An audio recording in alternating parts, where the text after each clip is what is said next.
Broadcasting from the Hair Saloon corporate offices, it's the Suzanne Venker Show, where men and women are equal in value but wildly different by nature.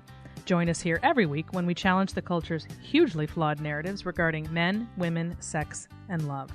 Today on the show, Andre Paradis is back to answer questions with me from listeners about their relationship questions and problems. But first, I have an important announcement. My numbers for this podcast are growing every day, and the show regularly reaches the number one slot in society culture on the Podomatic platform. However, I'm unfortunately losing my sponsor due to COVID and now have to decide how to proceed. I either get additional advertising, which will interrupt the show considerably, or I can rely on your support via Patreon. Think of how Channel 9 and NPR operate. Minus the political bent, that is. And that's basically how I need to proceed in order to keep the Suzanne Venker Show alive. So with that in mind, if you'd hate to see this podcast disappear and would like to see it remain commercial-free, please consider becoming a Patreon subscriber. There are 4 very economical levels, and all you need to do is go to thesuzannevenkershow.com. That's the Suzanne, S-U-Z-A-N-N-E, V-E-N-K-E-R, show.com. Scroll down just a bit until you see the Become a Patron button in the middle of the page. It is that easy. Please do not assume that other people will take care of it. I know how tempting that is, but these days the power really is in the people's hands. I'd hate to see this countercultural platform disappear. There aren't many like it. Welcome back to the show, Andre. Good morning, darling. It's so nice to see you. So, hear you, I guess I should say, although I can see you. I'm sorry others can't. It's only been 2 weeks, so this is a great treat to have you almost back to back here. So thanks for coming back. I think, as I said earlier in my intro, that I wanted to do something a little different this time and have you and I just strictly answer questions from listeners that they have about their relationships or their relationship problems or whatever their questions may be. And so I collected a whole slew of them in advance. And that's all we're going to do today is just answer those questions. Sound good? Love it.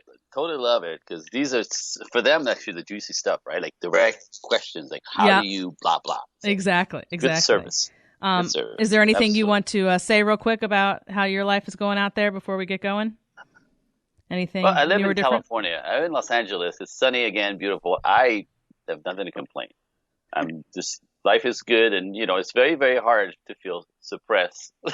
I'm just saying. Well, considering what's going on in the country, that's pretty impressive. That's what I mean. I'm in my beautiful backyard, okay, this is horrible. Not, so I'm doing great. Yeah, I'm Seriously. trying very hard to, every day is just such a struggle to read the news. So I'm trying really hard not to read it or watch it, but on the other hand, not to the point where I'm clueless, because that wouldn't work either. So it's a hard line to try to figure out. I'm with you. I'm totally with you. Question number 1, and I'm going to turn actually this one over to you because it's really more of a question for a man, which is why it's better if you answer it. The question is, what attracts a good man to a woman?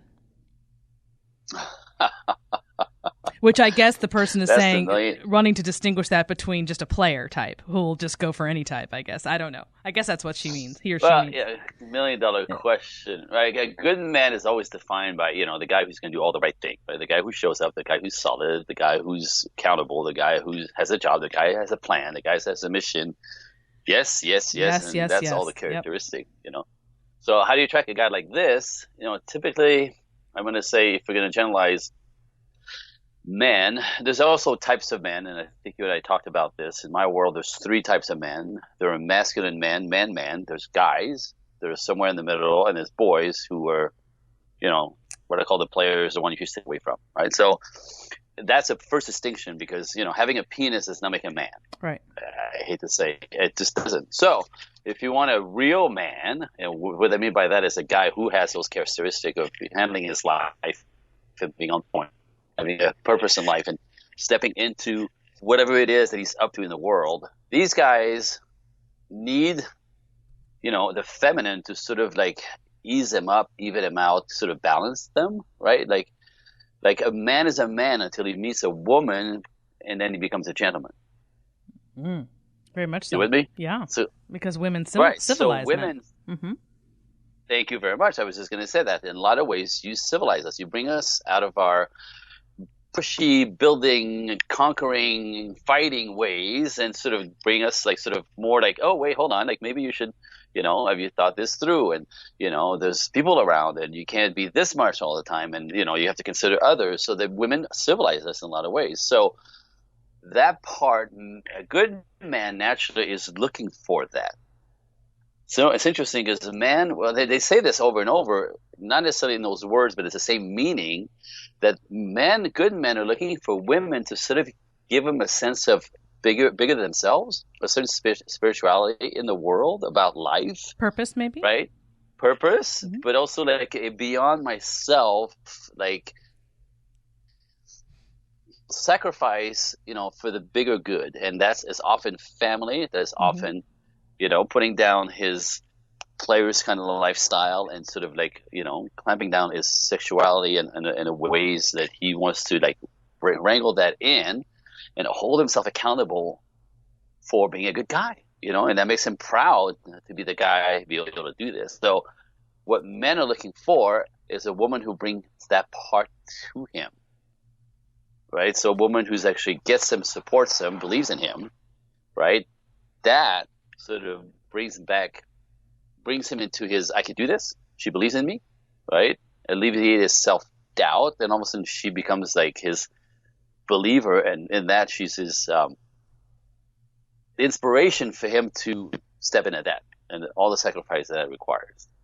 Does that make sense? It makes perfect sense to me. I assume that's what this person meant when he or she said, what attracts a good man to a woman, and not the other way around. The first thing I thought of is this is a person who's asking about how it's so much harder to just find the good man because the numbers are so much fewer because of what's happening with men in this country. Yep. And there's just no question about that with the numbers being smaller. I mean, it's just like anything else. It's a numbers game to some degree. But I think, I guess your point is that it doesn't really matter where you are. If you're just bringing this energy to the table, it will ultimately find you, right? Is that... And the good men will be able to spot that. Yes, that's my point. Yes, exactly. Especially that's right. what you get to attract. Right. So if you picture the majority of women today being in their masculine, which they are, and then you all of a sudden have a woman who's not, well, obviously she's going to stand out. Straight up. And like I said, we understand the balance, right? She has to be someone masculine to handle her life. However, in the world, with man, with a partnership, with a relationship, no. You got to calibrate that and and that becomes a dance. And what else is interesting that I just thought of this second when you were saying this is, we both talk often about having to switch gears, right? So if you're at work, you're going to be exuding one energy, and when the evenings and weekends, presumably a different one. But then you have the issue of men and women who are working together, right, in the office. And of course, you cannot be in your feminine then. Well, I mean, maybe you can, but typically speaking, we don't.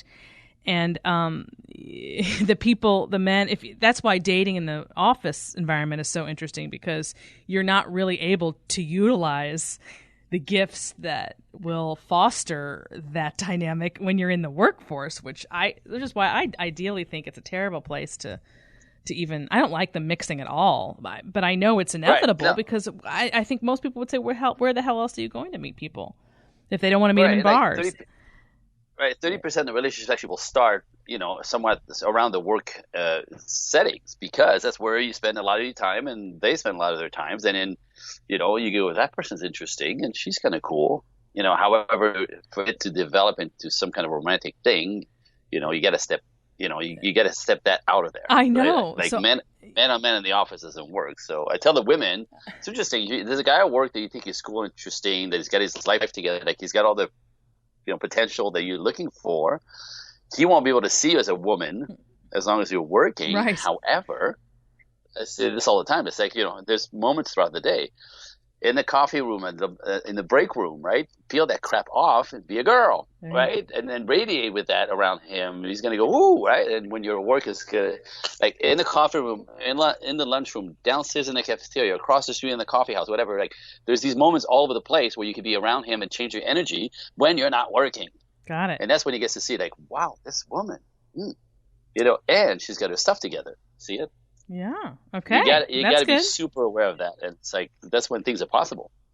Yeah, super aware being the operative word, because then you have to, of course, constantly be aware of shifting gears throughout the day. So, yeah, that's it. That's interesting. Okay, so this next question has to do with, this is kind of funny because I'm working on an ebook about this, red flags. Ooh. Or more specifically, how to know whether or not he or she, I would add she, because we never hear so much about that, is marriage material or not. So I have, I actually wrote an article just 2 weeks ago, I think. It's on my site, on my blog, called "Is She Marriage Material?" And I saw that. Yeah, well, I mean, that's not something you know. It's normal to ask if he's marriage material all day long, right? But God forbid you turn that around. Right. So naturally, I turned it around because that's what I do. And the gist of that piece was really to say, hey, to me, the biggest bell when you're dating is whether or not that gal can talk about anything else besides her career. There's your one big red flag right there. And B, what her goals are. If her goals are literally the same, I mean, if the goals are, if they revolve around education and career exclusively, if that's 90% of what's coming out of her mouth, there's your signal right there. There's not going to be any place for family. And even if she changes her tune on that, well, first of all, you want to bank on that. You don't want to bank on someone changing down the road. You want to know right then, hey, what are your goals? To me, if the person is not family focused, and that is the goal or the priority in life, if it is for you, now if it's not for you, that's fine. But if your goal is to get married and have a family and settle down, to me that's just the most obvious, well, I guess red flag. If they're not, if you don't, I mean, it's just so easy to me. It's like just run. Yes. There's also a concept that's interesting that's out there that doesn't work at all. The idea of badass couple. Oh yes, like, the power couple. The power couple, right? Power couple, right? Power couple. Like she's gonna be all that. It's gonna be all that, and and it sounds like a good idea. In the name of equality, right? She gets to have a career. He gets to have a career. They both work their balls off, and blah blah. Excuse my French. However, like the data says the same thing over and over is that they don't last. They actually completely collapse. These relationships do not work. Of course. Because they're masculine on masculine. So they typically make a ton of money, right, for about 10 years, but she's a man and he's a man. And ultimately their intimacy and his sensual sexual energy, it completely gets faded away. Mm-hmm. And there's no feminine in the room. And they both, this is very interesting, it's by the book, they both, within about 10 years of a good working relationship, both end up having affairs and sleeping with somebody else because they have zero energy dynamic between them. So, and also the opportunity is double when you're both in the workforce. If that's all you're doing is working and you're not building a home together, then obviously your opportunity for messing around is much greater. But it's also not even it's not even a thought process. It's not like it goes, like it's literally like losing complete polarity with that person. And again, marriage is about polarity and, the masculine and feminine, the dance, the magnetism of the two. And when the poles are both the same, positive, masculine, it's always the same. So it's not even their fault. They think it sounds like a beautiful idea. It sounds like fantastic in the name of equality. Always fails. Never works out. No.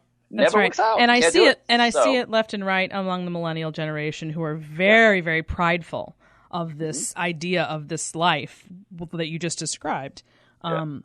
Especially the men. They don't. I mean, I laugh because I can never figure out whether they.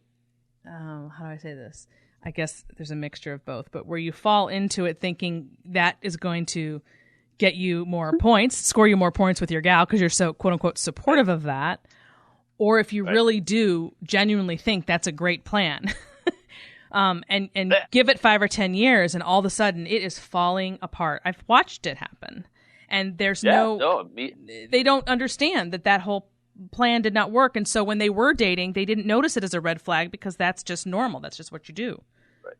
It sounds like a great plan. On paper, it's a great plan. Logistically, there's data on this. They all crash and burn. And this is why people have now, instead of like one long relationship for 25, 30, 45 years, they have 3 or 4 that are 10 years long. And there's a devastation every time they break up, and kids in the middle in the name of, power couple. Now, obviously, there are other red flags. That was the first one that came to mind. Another one is the relationship with the prospective person's family of origin. I think that's a really big one that's overlooked. You just don't think necessarily that you think of the person as, well, they've been raised, they're out of their home, and so they're on their own, and you just measure them based on what you're seeing now. But all too often, those relationships with the family of origin, especially the parents, but it can also be siblings, and how you were raised comes out later. My mother used to say to me all the time, "You can't know everything. Things just come out later. They just come out 10 years, 15, 20 years." And what she meant was, there's some things you can't necessarily see. However, if you know that it's going to matter down the road, it's important to find someone whose relationship with their parents, especially their opposite sex parent, has not been so damaged that that you're already having problems. Let's put it that way. Absolutely. Like, the primary dynamic with as a male is your mother, as a female is your daddy. Mm-hmm. So if there's complete, hatred, drama, chaos over there, Houston, you might want to think this through a little bit, because you may have a problem very quickly. And this is not, you don't have to think or project very far or say, well, that's not typical. You can't put everybody. Well, no, but the statistics are the same thing, right? It's all, we recreate what we know. So if you have chaos as a kid with your family, your parents, this is what you create. Yeah. It's just, your brain doesn't know any difference. Those were the two, Those are the two biggest that I thought of. And then there's a lot of little ones, of course. Like I think another good one is watching how people treat service people. This goes for both the man and the woman, right? When you go out for dinner. Yeah. Like how do you treat the people who are serving you? The whole service industry, I think that is, God, I think back about people I've seen and treat them like they owe them something versus those who are so grateful for that. The difference is so profound in the person who gets that and the person who thinks that service person is there to take care of your needs. It's just huge. Well, again, character, right? It shows character. Like, look at who you're dealing with is right there. This is who they are. There you go. And my favorite thing is something I've learned myself the hard way, that you see somebody treat somebody like this and you go, oh, well, that's kind of odd. I've said that, like, it's not going to happen to me. Like, that's my friend, right? And sure enough, sooner or later, guess what? Yep. So people, when they show you who they are, just believe it. And here's something. I have a story of somebody who I knew, somebody I know, and this is not a male-female thing, but it easily could be. This has to do with money, which of course is huge and critical for a marriage. She noticed her friend, she was leaving a hotel room. I guess it was some girls' weekend, and there was a full unopened bottle of wine when they were cleaning up and leaving, getting their stuff together. And they all saw that it was there, and she's like, oh, we need to get that or whatever. And they said, oh, no, just leave it there. And it wasn't a cheap bottle, apparently.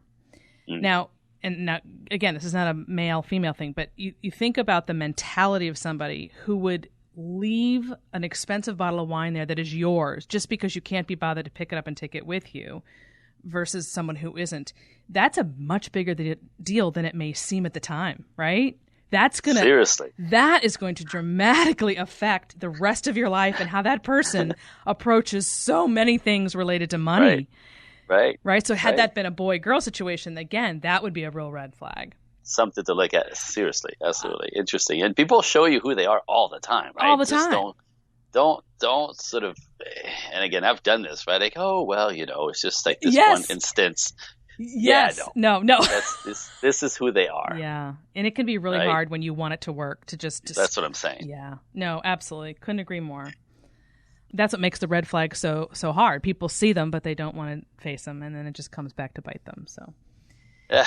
This one's from Dave, and this made me think about you and I, the way you and I raise our kids, Andre, because we did a session on that once a while back, because we each have a daughter and a son, and I think we raise them very similarly. We even have an episode called that you can and you should raise your sons and daughters differently, right? Differently. Absolutely. Okay.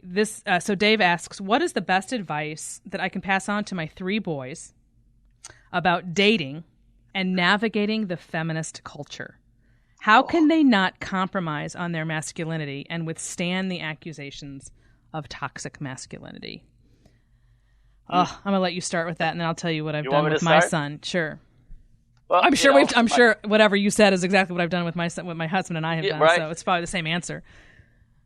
When you understand that the idea of toxic masculinity is really just a power play from the other side, just to somehow, the idea of taking back power, because it's been unfair this whole time, is such crap. It's complete crap. It's not at all how that works. So for my son, the way I raised him is, you know who you are. You know your character. You know you're a good guy. You handle your stuff. Don't let anyone ever shame you because you're a guy about this, right? You don't need to be a girl. You don't need to act like a girl. You will never talk and think like a girl. And that's exactly the point. What you bring to society, to the world, to your life, who you are, comes from within your core beliefs and who you want to be in the world and what you want to bring. Do not let anybody shame you out of this because you don't do it like a girl, because it should be sweeter, because you should be more passive and letting people tell you how to do it or that you do it wrong. I was in a workshop, men's workshop years ago, and it was this elderly guy, right, who started choking in the middle of the thing because we're basically the whole time we're kind of addressing the fact that as a male, you just got to, being internally motivated, you got to do what you think is important for you, for your life, for your family, for your kids, right? It's all about your value system and what you're going to bring and what you're going to fight for. And it was a guy who had a wife and 3 daughters, and his entire life, he says, the moment the kids were born, with the help of his wife, they told him there was something wrong with him, that he should be more sensitive, that he should be more talkative, that he should stop, being so quiet, that he needs to come out and, he needs to share his feeling, he needs to communicate more, and tortured him and thinking that it was something wrong with him. Ultimately, when we kind of gave him permission to just be himself, a group of men, and sort of lined back into who he is and what's important to him, for his family, for all of them, but from the perspective of his masculinity, he started crying. He choked. Yeah. It was unbelievable because he never had permission to be a male. But here's the thing. So, and I think about this a lot. My husband and I talk about it a lot. So you and Nancy and Bill and I raise our kids the same way in terms of this mindset. So one of the things that I hear endlessly from parents who send me emails is, oh my gosh, I can't believe the way young women treat men today. They walk all over the men, and the boys don't stand up for themselves because they've been conditioned to take this crap. I can't imagine my son taking it. I can't imagine yours. But has it ever, especially because you're out in California, and I keep imagining it's worse than where it is in the Midwest. So does your son come up against fewer of those women because of what he represents, or has he had to deal with that and get rid of them, if that makes sense? Yeah, no, it's interesting because he's got a girlfriend for 2 years now, right? And she's exactly a copy print of my wife. Okay. She's sweet. She's feminine. She's funny. She thinks he's funny. She laughs at everything he does. She believes in him. Like everything that basically I modeled for him with my wife is exactly what he went and reproduced, which is beautiful. So his girlfriend doesn't shame him for being a man. She actually loves the fact that he works so hard and everything he does.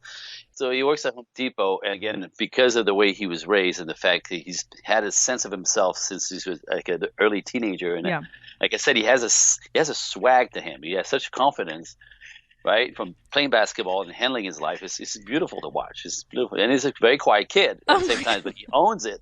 He owns it. You have just literally described my son. I mean, it's really scary how on the money. Not only that, he works in a hardware store. Just like you said, Home Depot. And he played hockey, and he's got that quiet confidence. That's really amazing. But see, and then I wonder, they'll never have to deal with that kind of woman that I just described. A lot of my a lot of my readers who write to me because they don't exude it. I guess I'm going to assume that is what will happen. He's still young. First, people are concerned, like there's a sense about that because of who he is that you can't push him around. Like he's like, Yep. you see a brick wall, you're like, I probably shouldn't try to tackle that. He just doesn't move, right? So they energetically, there's that going on. And when some crazy, because he gets that, he works in the, retail store. Yeah. And they call them Karens. When the Karen comes at them, Say you know that what again? a Karen is? Yeah, I do. You mean my generation, Generation X? Well, yeah, but a shitty white woman, like Karen. There's a no, Karen. I didn't know that. That's a Karen. They say if anybody calls you a Karen, it's I've been called a Karen. Thank you very much. Oh, I thought that just terrible. meant because I was 52. I thought it was an age thing. That means you're like one of those entitled, bitchy, like just kind of run somebody down because you're entitled, older white woman, and everybody should kiss your butt. Oh my, that's not me at all. They're Okay. horrible, right? So that's what they call them. Here's a Karen coming at me, and he goes, when Karen comes at me, he just looks at him, and he goes, not my department. I can't walk you over there or whatever. And he's sort of, because again, and I've raised them, do not take any crap from anyone, right? Don't let anybody shame you out of anything that's not yours to own. If you mess up, that's different. You own it. You fix it. You know what I mean? But if somebody just wants to run you down because you're an employee and they have the right to, no. Yeah. And so he doesn't. Yeah. So I guess, this question, going back to Dave's question, the best advice about passing on, you don't even have to really so much focus on feminist culture per se. You don't even have to talk about it so much as just that whole encouraging and teaching him to be who he is will automatically help him withstand what he's going to see. He is going to see it, of course, when he goes out in the world. I mean, I don't worry, but I know that it's coming because my son is still sort of, he's in all-boys school, right? He's going off to college, not this year, but next. So once he goes to college, all of a sudden the real world's going to be in his face. And I'm not worried about how he's going to handle it in the least, but I'm saddened in that I hope it's not majority, the other way, because I want him to, I don't know. I don't know. We'll find out in 2 years. But typically, like I said, because they have such a sense of themselves, they naturally won't take any crap, And it'll just roll off his back. He just won't care. Roll off his back or walk away. Yeah. The best, argument against stupidity is to walk away, and then they're just lost, and you just. And I don't know why it's so hard to teach. I mean, I don't feel like it was difficult. But again, that goes into the single motherhood thing, or the dad's not being around because mom isn't going to necessarily on her own raise her son in this same way with the same message. I mean, I'm sure some do, but I don't know that that's the norm. So you have a lot of these boys who think they're supposed to kowtow to whatever the women say, and the women take advantage of it. And next thing you know, I mean, that's where I'm getting these emails about, oh my God, these girls are just treat the boys like shit, and they just let it happen. That never would have been the case 40 years ago. I mean, there were always people like that, but it wasn't the norm. It wasn't the norm, seriously. Okay, moving on. So this one is from Leah, and she wants to know, well, I'll read you exactly what she said, and then what I think she means. What can romance be from a man other than what we see in movies? And I think she means, what is romance to a man? Because we always hear about, that's a woman thing. But what is romance to a man? I think that's what she means. I hope that's what she means. That's an interesting question. Again, if anything, maybe men don't care about romance at all. You're the man, so I'm going to turn that one to you. I think men are naturally, the idea of romance for a man is typically the idea of surprising you, pleasing you and surprising you. That's why men really hate Valentine's Day, because there's no surprise there. There's no spontaneity, right? That's masculine. So men love to surprise you and being spontaneous and go, look what I planned. Boom, there's flowers and there's a dinner, whatever, right? That's romance to a guy. And because we're men, that compartmentalized brain, you're not going to see that all the time. We can't live there. It's just when things are done, when life is finished, when the week is planned, we're going to have space for this here, Friday, Saturday, somewhere so there's a specific space and time and place for that he's going to want to put, time and energy into that as he wants to sort of connect with her, because men connect emotionally through their bodies. You know that, right? Sexuality for us is how we actually connect. I know a little bit about that. Emotions. Yeah, you would. But a lot of people don't get that. They don't understand. Like, you know, every girl that I always, you know, like all they want to do is have sex. Well, there's a reason for that, because for you need to feel connected to have sex. You need to feel connected emotionally to have sex. For him, we need our bodies through sex and sensuality to connect to our emotions. So it's two different mechanisms.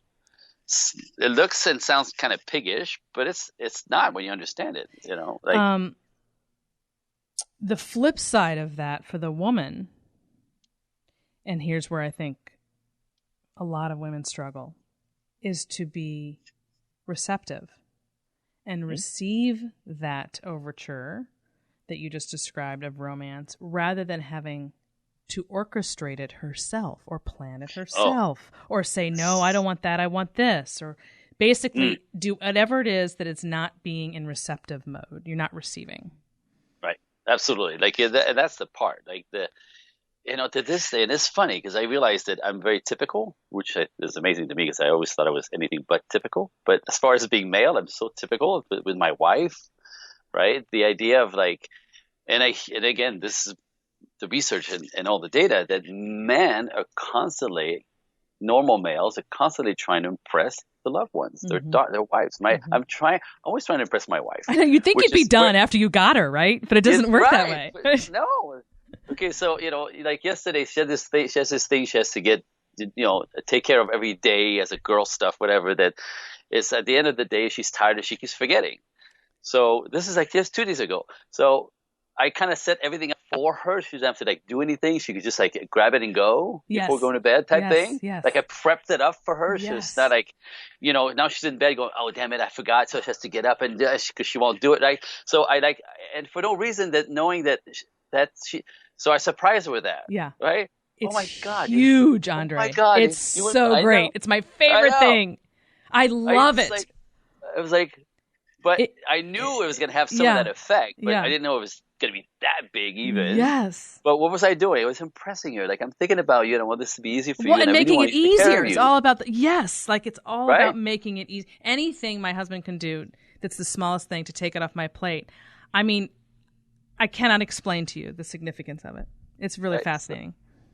So in that, like, I'm the king, I'm the hero, I'm the god, right? And then I surprised her and talk about impressing her. Like it was bigger than I thought. Like really, I just thought it was cute. But God, am I getting some mileage out of that, right?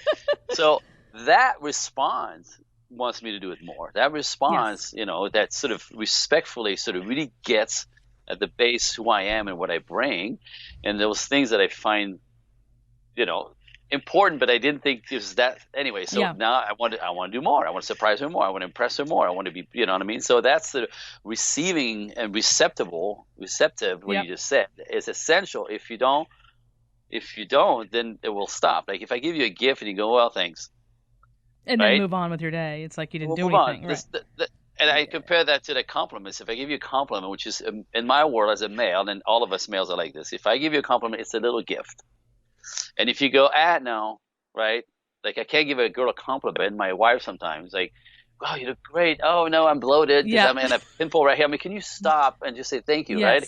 And that's what I mean by receiving. That's an example.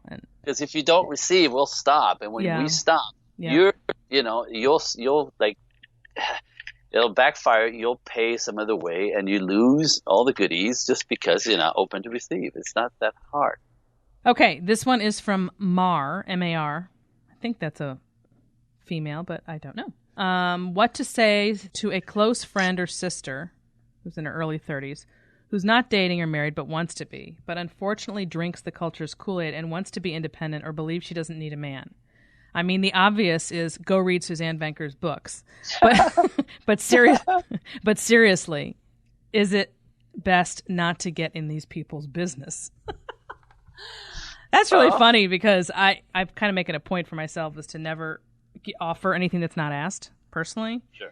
So if somebody is struggling in my life and literally never asks my advice, I probably will never say a word. Now, the advantage there is because I do what I do, Everybody knows what I think, so it's really easy for me to be quiet. It must be harder for the person who has a more of a regular job and then never speaks his or her mind. Right. What are your thoughts on that? Well, walk me back again a little bit to the question. Like, how do you get a 30-year-old to sort of be open and not buy the Kool-aid? Yeah. Like, I want to say this. When you go independent, just that word, right? I want to be independent. That means you're going to handle, and you believe that you should and want to handle everything yourself. And what men pride themselves on an instinctual level, what men pride themselves in doing for women the most is to help. To help. If a guy doesn't feel helpful, he actually will find somewhere else to help. Yes, right. Like, it's a primary, like, instinctual thing. So if you refuse his help because you're busy being independent and keep throwing it in everyone's face, men go, okay, can't help her, and then in that they can't attach seriously. And it's the same thing you said earlier about being receptive, right? That's really what it is. So I think those are palatable arguments, meaning this person she's talking about, her friend. Mm-hmm. I think there's nothing particularly striking or political or anything about that. I mean, I think anybody can understand that. Right. So it's a good answer that's kind of low key or more on the benign side that I think a person could understand. The issue then just becomes whether or not she asks, versus interjecting in it. I don't know. Right, fair enough. I mean, I don't know what to say to that. She's whether or not to get into someone's business. I mean, like I said, I normally don't, and I wait to be asked. But there might be a way you could fit it in kind of off the cuff when you're not asked, And again, it falls to me that opportunity, maybe, sometimes without even telling what they should do, because you don't tell anybody what they should do. Right, exactly. But the idea of, like, we know these things don't necessarily work, like, if you feel like you don't need no man, well, okay, you'll never have a man. Like, you don't need no man. Like if you go around saying, I don't need a car, it'd be nice to have a car, but I don't need a car, you'll never get a car. You have to have a need for a car to go get a car, right? Yeah. Anything else. So the idea of, but eventually, like I said, what's the goal gonna look like at the end? Like, careful what you buy into. Is it really what you want? Just a thought. That's good. I like that. Okay, this one is from Philip. You both have talked about how men are negatively affected by their moms when the reins aren't handed over to the dad to take the lead, or how single mom households have the same issue because there's no father figure. Mm-hmm. What advice would you give to those boys now that they are men in helping them not be continually seen and treated like a man child by their mom or moms by their moms? I guess he was talking about more than one. Yeah.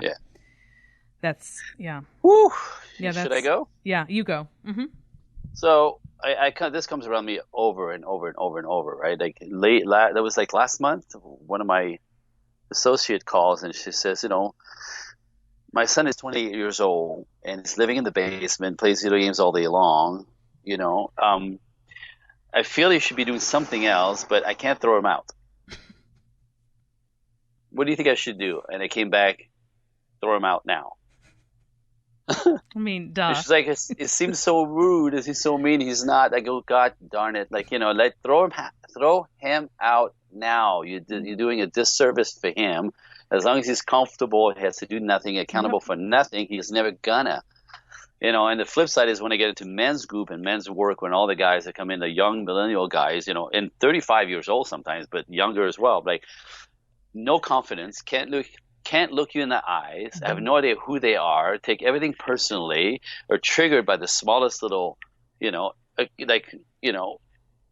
microaggression from something that doesn't feel right, like completely like over feminized, and really having no sense of who they are, exact opposite of your son and mine, from never having to do it, and expect people to sort of like keep him comfortable or protected. It's a big mountain to climb, at 20 something. Yeah, it is a big mountain to climb, and you'd almost have to.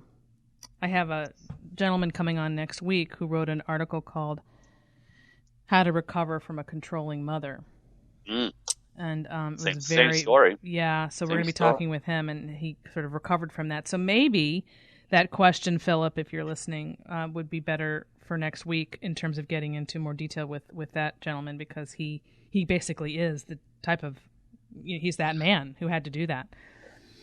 I'd like to say something about that, though, yeah, okay. if you don't mind, just because, just to kind of put a bow on that question, if he's listening and won't be able to listen next week, but there is ways, like when the boys understand that they're, can't compete, have no self-esteem, can't get women's attention, can't block, can't, and actually have the guts to kind of step out and go, somebody help me, right? When they have that opening, that's all I need, right? This is when men's group is like start as, and you pull them in, and all of a sudden you give them permission to push, to fight, to have an opinion, to not take the crap, to, challenge themselves, to figure out a plan, and it's going to suck because you're uncomfortable. That's the point, right? Mm-hmm. Then go, and I got you, and I'll help you. And when you start, call me. And all of a sudden, the whole male support that they need, that they didn't know was available because they never had that. Watch these guys bloom really quickly. I've seen it. It's kind of fantastic. So it is very possible, but it's the ones that are really looking out for seeking the help, understand that they're miserable and sometimes straight up suicidal, but their lack of everything and mojo, and they feel useless. And when a man feels useless, it's actually dangerous. Anyway, I think men's groups are they're out there. They're popped up in a big way, and I think they can be incredibly powerful. Absolutely. Even if you have to drag them sometimes, Yeah. When they wake up, it's quite beautiful. It's really quite beautiful. This one is from Lee. If you've been vulnerable with someone for several years and they haven't, and you feel alone and defeated in the process, and ultimately your emotional walls build back up, is it possible to make an emotional connection after that? Which is kind of an interesting question, because because the second part seems to be answered by the first, because if you've been vulnerable with someone for several years, as she wrote here, and they haven't, chances are they're not going to be. I mean, there's something there, obviously, that's keeping them from that. So I don't know about being possible to make an emotional connection if you've built up walls, because the other person, presumably the walls never came down. So it seems like the issue is a little bigger than that. Yeah, it needs some more details, right? I would have to dig into that a little bit. However, some women, it's very interesting. Some women will take men's silence and their lack of wanting to share, like, the events of the day and the stuff that doesn't matter because it's at the end of the day and I want to talk about it type thing, as emotional, not being vulnerable or available. Yeah. You know what I mean? And it's not that at all. There's such a space there that's sort of misunderstood, that what you think is invulnerable is really not knowing how to get to the place where there's actually interesting juice there for him, as opposed to mundane talking about stuff that doesn't matter and that looks shallow, and you may be missing the point. So I'm just saying that I don't know if that's the case here, but I see that quite a bit. I mean, women think men aren't available, but what you pull at him with is it's nothing that he's interested in that even works for him. There's other ways. That's all I'm saying. Do you think, I've often thought, this is my perspective of it from a female point of view, but I think that men are at their most vulnerable after they've had sex. Absolutely. That's so my question for you, being a man, would you think that it's a red flag or a light bulb or whatever if after sex they're not vulnerable? They're still not vulnerable. Would that be sort of an indicator? That would be weird. Yeah, that would be weird. I think that would be weird. Yeah. Okay. I thought so too. I had one of my clients who's like, he's so macho. He's so always working. I can't get an answer out of him, more like blah, blah, blah, blah, blah, blah. I says, well, when do you ask him? And we kind of dismantled that. For her to come back a week later going, I got it. You were right. You're right. After sex, he'll say anything. He'll tell me anything I want. Yeah. It's amazing. Right? And the goal isn't here to be manipulative in any way. Like, okay, I'm going to ask for a gold or a, diamond necklace after sex. It's just to recognize that, in fact, it's more important that you're never, taking advantage of that, but to use that, not even to use it, but just to know that that's when you'll get the most out of him in terms of that's when he's emotionally available, because he's wide open, because that's what right. So you have these long-standing marriages that aren't where they're sexless, which is where I come in, because I get these marriages where the sex has fallen away, and of course it's very complicated, because then you got to get back to that vulnerable place. The only way to do that is through sex, but then the sex has fallen away, so nothing's happening. Yeah. And he looks like he's misbehaving. Yes. Meanwhile, he's just not using the thing that actually, bring him out. exactly. Men connect through their bodies to their hearts. You do the other way around. You have to connect to your heart to get to your bodies. It's just backwards. Exactly. A meme that I posted recently that got a lot of comments, I thought you would be interested in hearing about, and you might have something to say about it. I said that women constantly evaluate their marriages and their husband's value. This is not something men do. Wow. Yeah. And I feel pretty strongly about that, and I think that's a sex difference. I don't think it's a bad person, good person. It's not like you don't have to get mad about it. It just is. And I wanted to know what your thoughts were on that. I think we talked about this before, right? Like for guys, it's not like the woman necessarily has to be perfect or doesn't do anything wrong or stuff that annoys him or whatever. Is that you can look at it and go, that's she's just like that. Right? It's not a deal breaker. It's not horrible, right? It's not like she's not emasculating him on a constant, like that thing that she does, right? That's annoying, but like whatever, right? Like she's amazing. Otherwise, like she gets me, right? Big deal. But women don't do that. Women, and I think it's actually wired in our cave woman thing, right? That because you communicate differently, right? For you, there's always a meaning to something. Always. Right? So it's not what I said, is what do you think I meant by saying that? Absolutely. We don't do that. Oh my God. So, right? So we don't see like anything that you say as what is behind this and what is she trying to tell me? Right? It's such a nicer way to be. I'm so jealous. No, it's an amazing thing, but that's a big source of collision. Yeah. Because I say something and my wife thinks what she's trying to tell me. I'm like, I just said it. Well, what do you mean by that? I've just said it. Are you trying to say, yeah, I know, I just freaking said it. Then I'm getting mad. Then now the moment I get mad because I said it 3 times. Now I hurt her feelings, and now she's angry because now obviously I'm hiding something, because if I didn't hide something, I wouldn't be so crabby about it, because she's asking something that I don't want to answer now. Oh my God. Oh my God. Oh my God. Oh my God. It's exhausting. Yes, it's exhausting. And so common. So common. Well, absolutely. Again, because we say what we mean and you don't.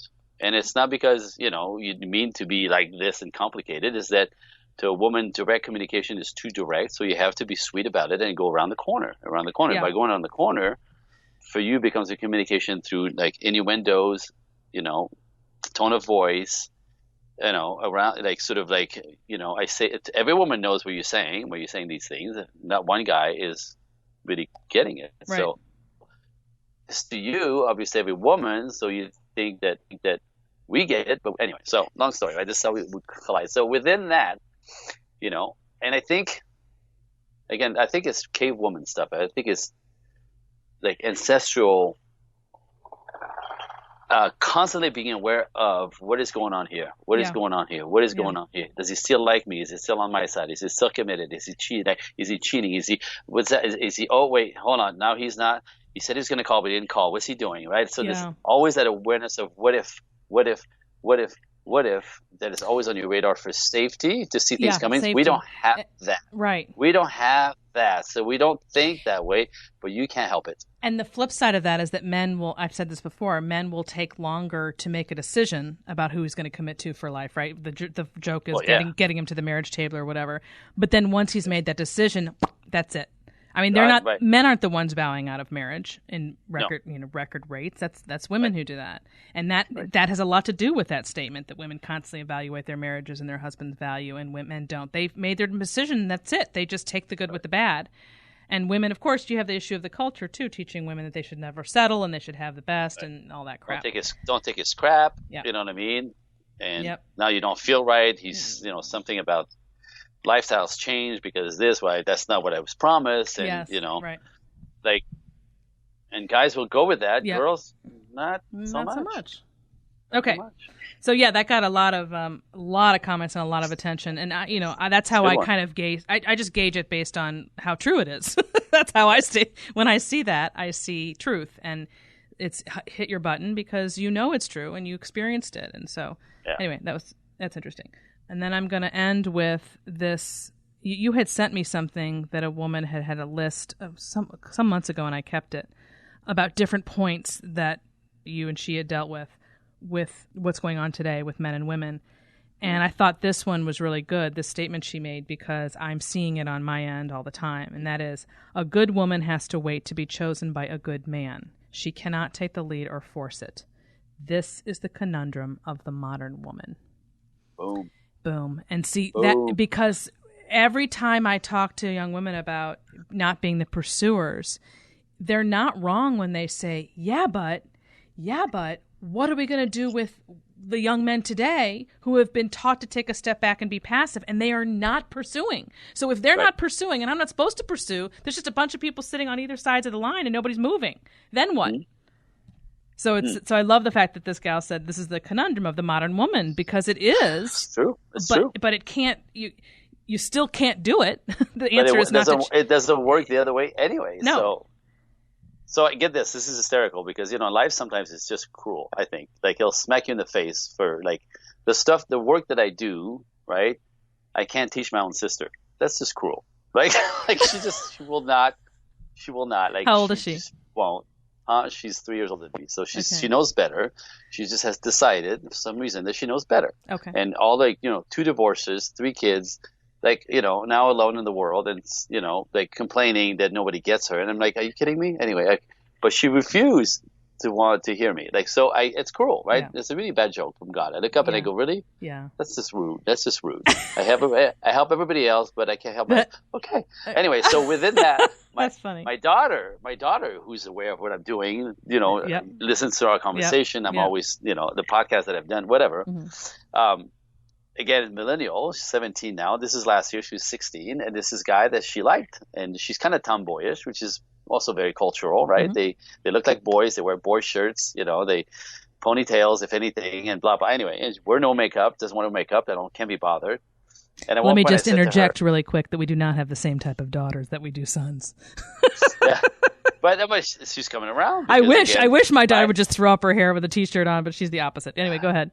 She's a girly girl. Oh my God! Oh, that's beautiful. That's beautiful. Anyway, I don't know where it comes from. Mine is coming around to that slowly, but this is part of what happens. So, and she was like, we go out for dinner, and my son is with his girlfriend. I'm with my wife. She's like, I'm in the third wheel. I have nobody. I'm like, Renee, you can't be one of the boys if you want the boys to pay attention to you. You have to become one of the girls. Yeah.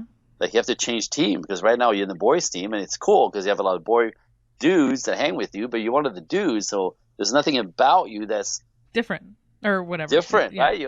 They think it's cool that you're a chick like that, but you're actually a chick. You're a chick. You're not a girl, right? Join the girl team. Anyway, interesting. So she's like, Dad, I don't think it works that way. This is not like the old school. I'm like, honey, yeah, I know you're 16, you know better, but nothing has changed.